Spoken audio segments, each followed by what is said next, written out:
जय जगन्नाथ। आज मु पढ़िया को जाऊँगी प्रसिद्ध उपन्यास याज्ञसेनर पंचम अध्याय। प्रसिद्ध उपन्यासिका प्रतिभा रायंकर एटा गोटे विरल कृति।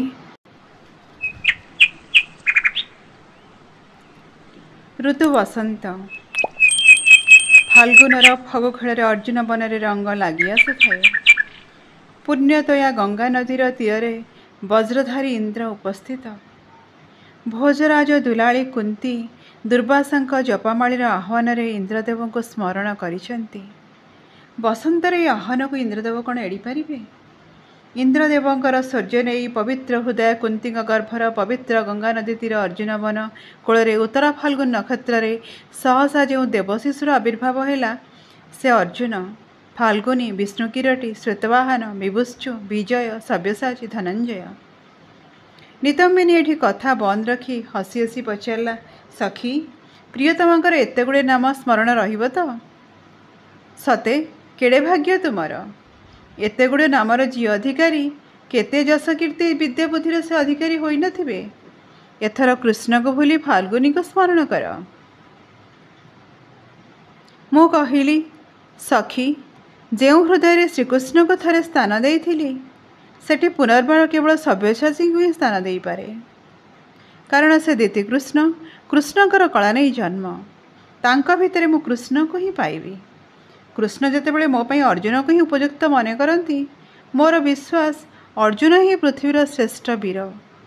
नितंबिनी हसी हसी कहिला, सखी तमे कौन अर्जुनकर वीरत्व कहानी शुणिना? अत्यंत बाल्यकाल ही अर्जुनकर वीरत्व प्रकटित होइथिला। गुरु द्रोणंकर से श्रेष्ठ छात्र।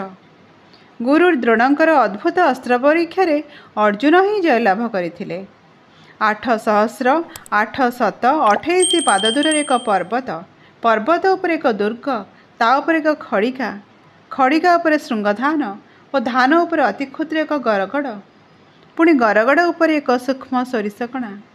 गुरुंक निर्देश सरबिद्ध करी सोरिष को दुई फाड़ करने को हेब। मु चकित हो जाए था नितंबिनी को। गुरु द्रोणंकर एक अद्भुत अस्त्र परीक्षा, ए परीक्षा पुणी किए उत्तीर्ण हुए?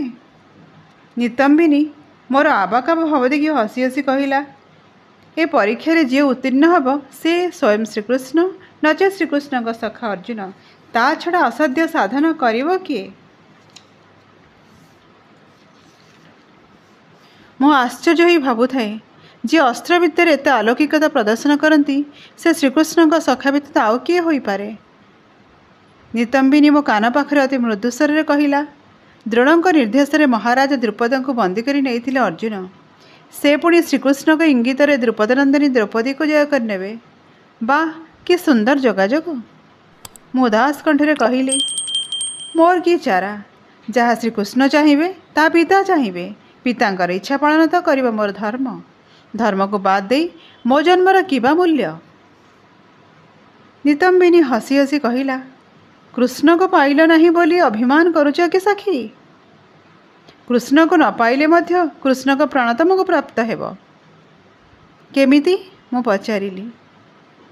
नितंबिनी कहिला, अर्जुन कृष्ण को प्राण, अर्जुन मिलिले कृष्ण को प्राण मिल जीव, कृष्ण मिल जीवे। अर्जुन को बस करिपारले कृष्ण ही बस होई रहिबे। कृष्ण जहार बस तार आ दुख कौन? मु केजाणी कहीं कही पकाइली, दुख न थाई जीवन थाए कि नितंबिनी? जदि थाए तेबे सेठी कृष्ण न थांते, जेउठी दुख सेठी कृष्ण। शुणिची से परा दुख बंधु। सेतेबेले कौन जानी मु मोर आगत कथा ही कहूली।